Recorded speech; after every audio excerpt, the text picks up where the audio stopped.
we nearly didn't come to Madeira. In our original cruising plans for the season, we were going to head straight up to the Canary Islands, but after seeing how beautiful this island is, we couldn't pass the tap. After the challenges that we had along the Portuguese coast and the stresses of 5 days at sea, we're itching to get off the boat, stretch our legs and explore everything that Madeira has to offer.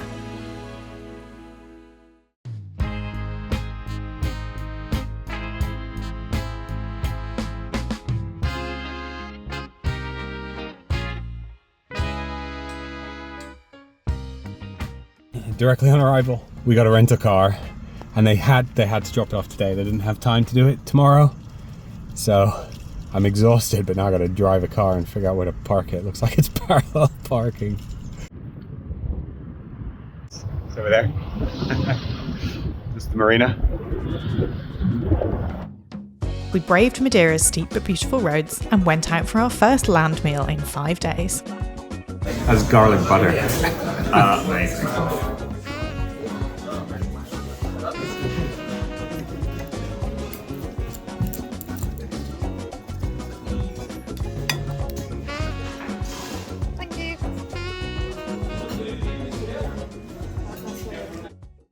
Good morning. We are stretching our legs today and having a look around Madeira, and the view from the car park's pretty epic so far, so yeah, looking forward to this. Madeira's subtropical climate, volcanic geology and excellent trail system make it a fantastic place for hiking.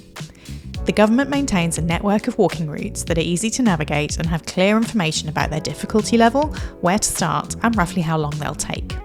There's over 20 of them in total, and thanks to Madeira's really varied landscapes, they're all slightly different. Today we're doing the hike out to 25 Funchal, which I think is one of the more famous hikes in Madeira. It's about 4k out and back, so 9k total, and a few hundred meters of ascent, and I think that there's a waterfall at the end. It's been pretty cool. It's been alongside one of the levadas, which is a sort of natural irrigation system, and the path is quite narrow. Literally not natural, it's man-made. Well, sorry, yeah, man-made. Man-made, as Laura points out with some irritation in her voice. It's pretty narrow. It's quite busy. It's pretty cool though. Levadas are narrow, man-made irrigation channels, first built in the 16th century to carry water from the wetter northern side to the drier southern side of Madeira. Now there's over 2,000 kilometres of them, and they also generate hydroelectric power, as well as being scenic hiking paths for tourists. But the narrow nature of this levada path caused us some problems. This is a really busy trail, and there's a one-way system for sections of this route, but people often ignored that, meaning that we had to navigate two-way foot traffic on paths often barely wide enough for one person at a time. But after waiting our turn, we made it to the 25 Springs.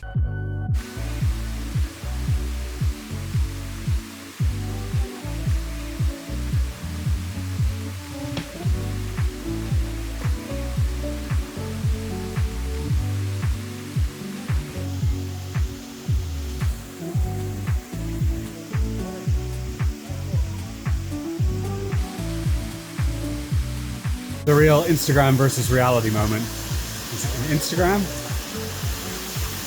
Reality.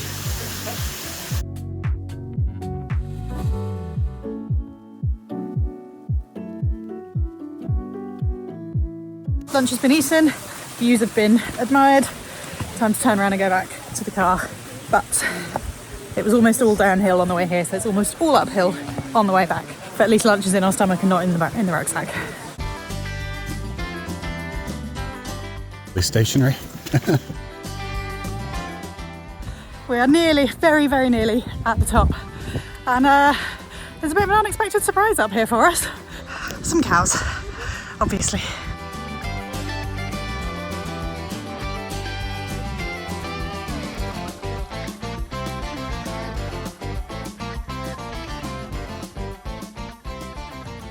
Verdict on the walk? Yeah, it was pretty good. I thought the little aqueduct thing was pretty awesome, but overall the walk was really busy.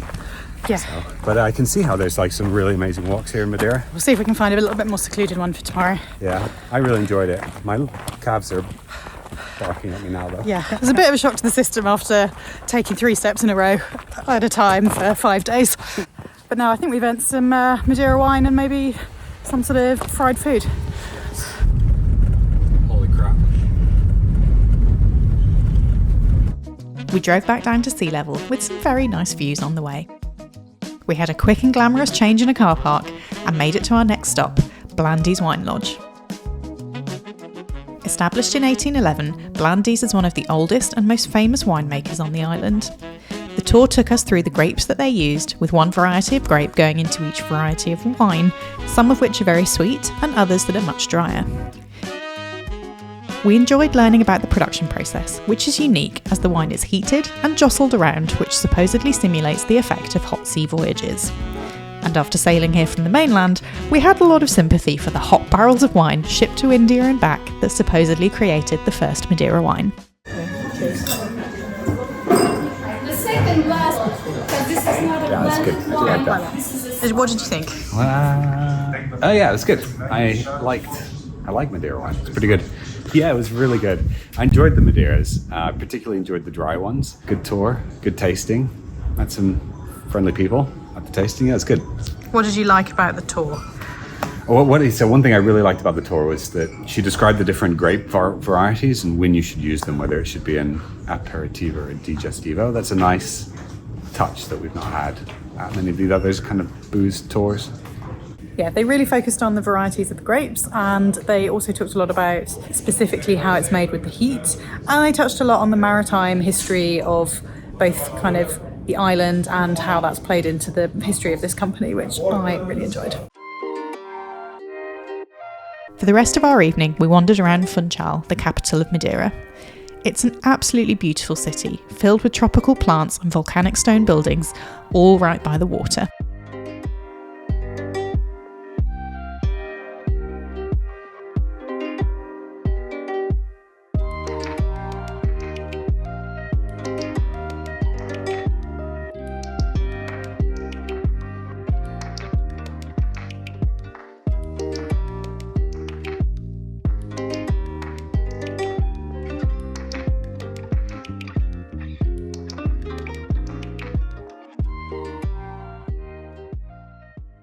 Good morning. It is day 2 of exploring Madeira, and we have come another 15 minutes up the road from where we parked for yesterday's hike, and we are in a totally different landscape.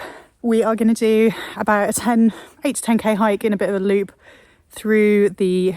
I'm so out of breath from coming up that hill. It's a big hill. Yeah. We are going to do about an 8 to 10k loop through the kind of moors area with some cool old trees, and we'll show you what we see along the way. Taking video. I can't take him anywhere.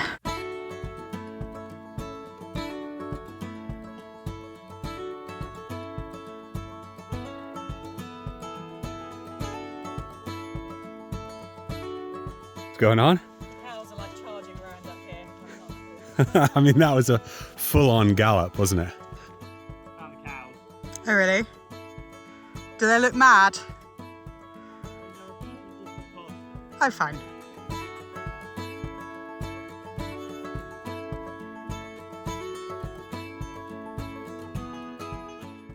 I've been blown away by how vertical this island is. It's not very big at all, but we're over 1,000 meters here in elevation, and it really is incredibly mountainous. I read before coming that it's well known for its hiking trails, and I can really see why. What I'm finding crazy about this path on the north is just how different the shrubbery is.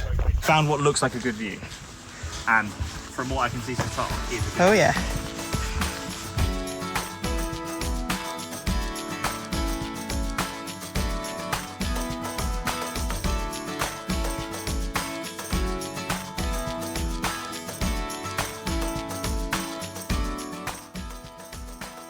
What I'm finding so crazy about Madeira is that down by the sea and kind of at the lower elevations, the plants are super tropical, and there's bananas and sugarcane and vines.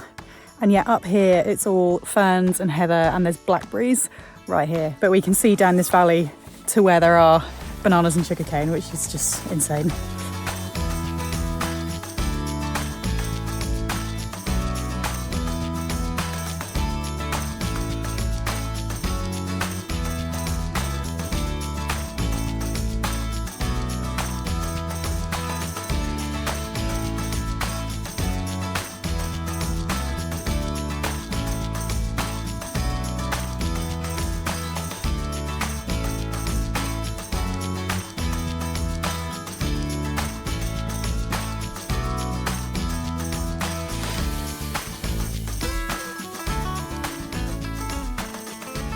We're still walking along a narrow path through a forest, through some trees on kind of the side of a hill, but it feels completely different to yesterday.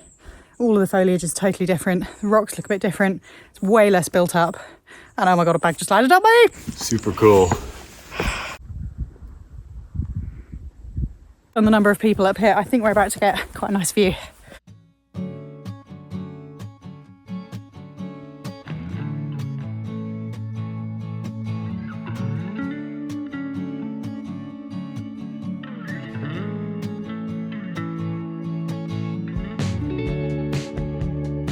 The end point of our hike was the Funchal forest, a huge plain with twisted ancient trees and views out over the ocean.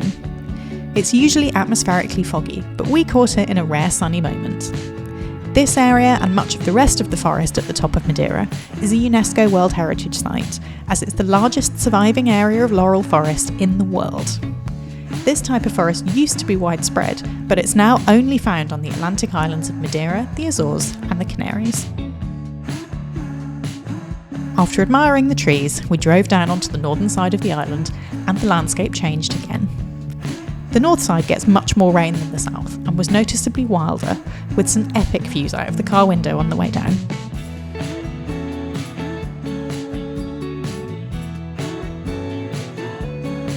After a lovely hike and a beautiful drive down onto the north side of the island, we are now in Porto Moniz, and we have spotted from the road a little cut through that we are going to go and investigate.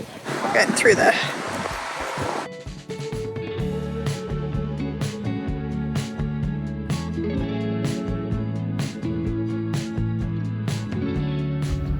Holy crap. Wow. That silence is insane.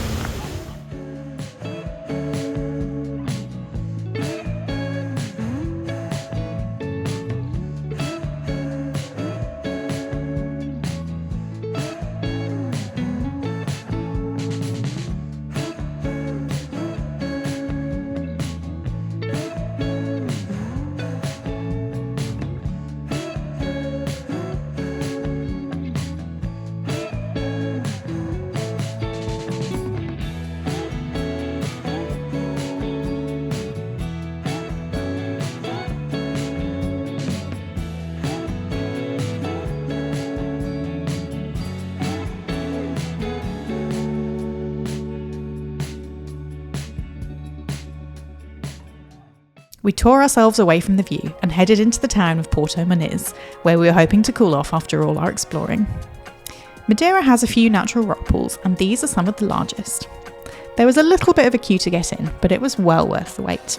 I genuinely cannot wait to get in the water. Look at this.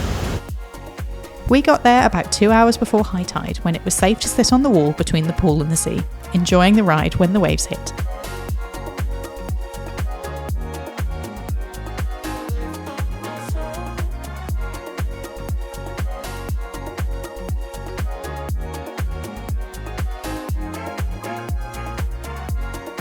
It's high tide now and everything's got a little bit more intense in the pool.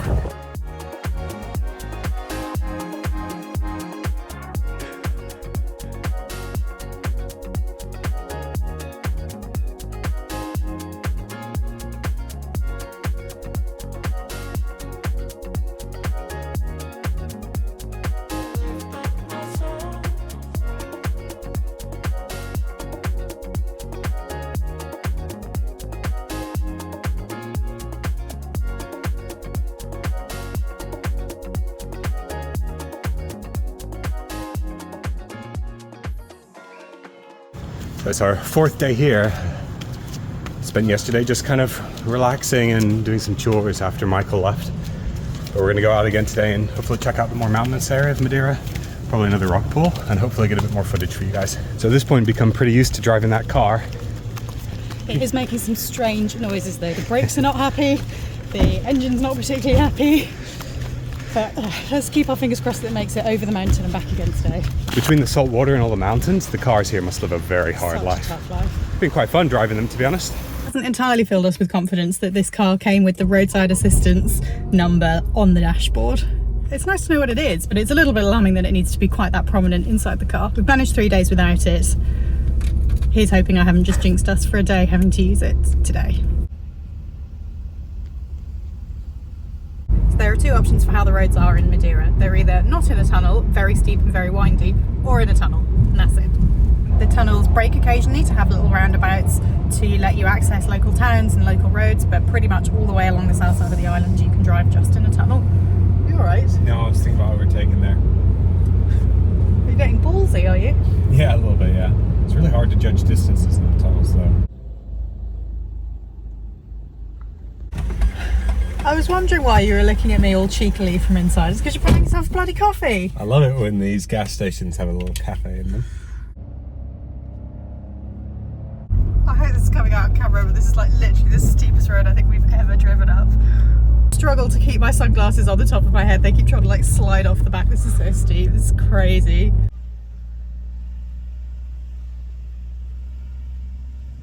Right. Oh, that was so intense. Oh, so basically Google Maps made us cut the corner off the main road. We're going to stick to the main roads from now on, I think. I kept my cool well though, I'm pretty happy with it. Yeah.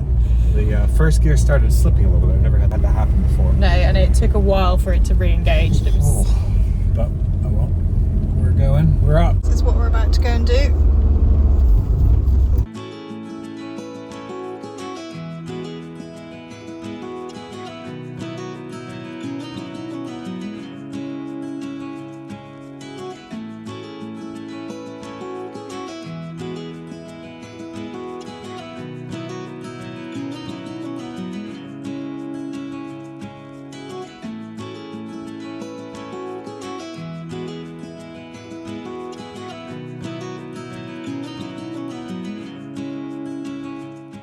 So we're doing PR11, which is one of the shortest of the walks here in Madeira.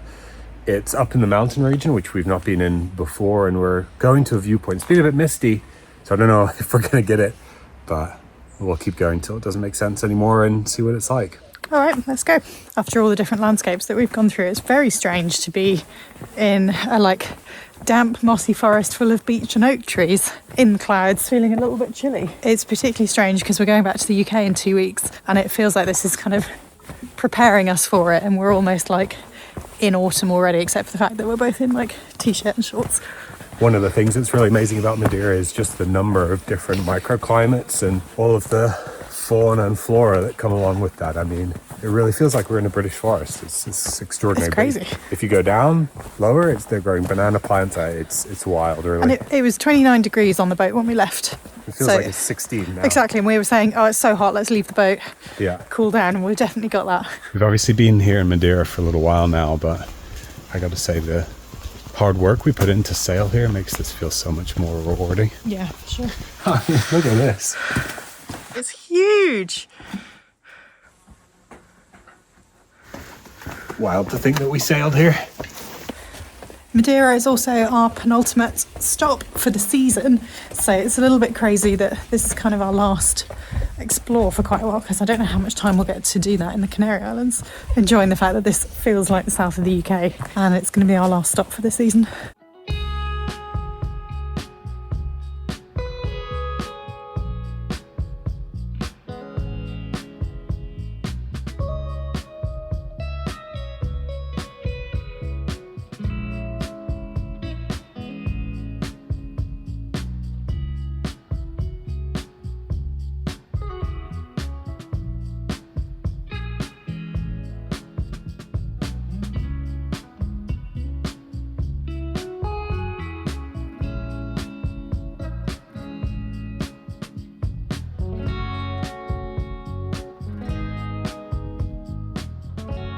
Well, that viewpoint was very busy. It was, and totally covered in cloud. Yeah, I mean, it was still pretty, but like I think it would be like on a clear day you'd be able to see all the kind of spiky mountains to our north, which would have been nice. My favourite part was the don't feed the wildlife signs and a million people feeding the birds. Yeah, and the birds are clearly fed all the time because they're like happily eating out of people's hands. And this area is definitely more vertical than where we've been, which boggles my mind a little bit that that's even possible, but quite beautiful. I mean, definitely gives alpine vibes. It's worth checking out. Just a short little walk today for us to stretch our legs out. Probably be walking for about an hour total time. Now we're going to head back to the car, head back down the mountain, see if we can find somewhere a little bit warmer.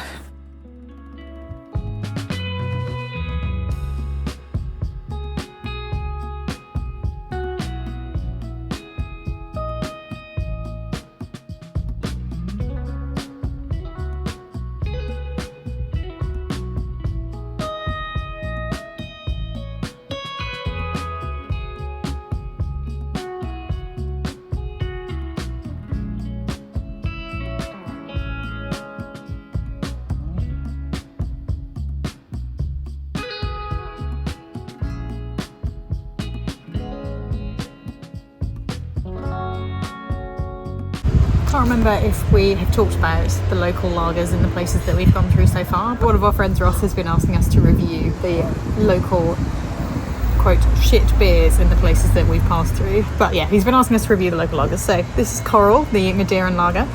And I think I prefer it to Kronenberg, but I think both Estrella and Stupebock were higher in my estimation. It's certainly very refreshing. It's very light, a little bit sour. Doesn't have a whole lot of taste though. But it's €1.50. So. Oh, yes. It's like a steak, egg, cheese, ham, tomato. Oh, that was really good. I mean, Really especial, you might really, say. Prego Especial was the name of the sandwich. For €8 to get beef that's that tender and delicious in a sandwich like that, I mean, yeah, amazing. You just look like mesmerised by it. It was really good. Yeah, it was really good. I mean, I think that the quality of the beef we've had here generally has been really next level. But no, this is a special place. Wow.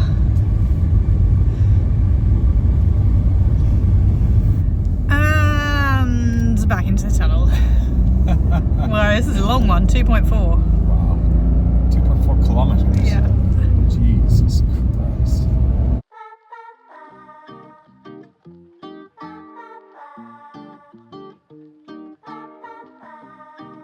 And Madeira is just Hideous. hideous. So hideous. It has blown me away. It's exceeded my expectations. Like, I knew it was mountainous and beautiful, but this is truly, truly just on another level. We keep saying that we're getting desensitized to the amazing views, and yet somehow it manages to one-up itself. Laura's found a cat. What do you think, Laura? Pretty shit.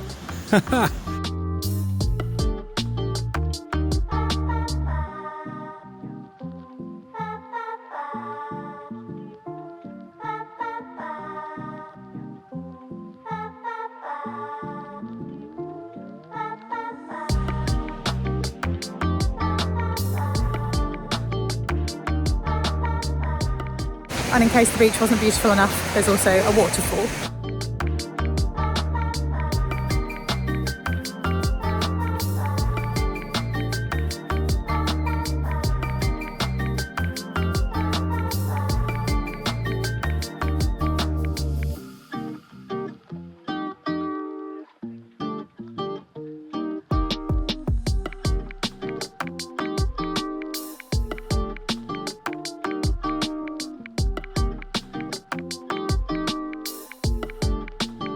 So that's it for our time in Madeira. It has been absolutely beautiful, and I think our favourite place that we have been so far, and I hope you've enjoyed coming along with us and experiencing some of it through the camera.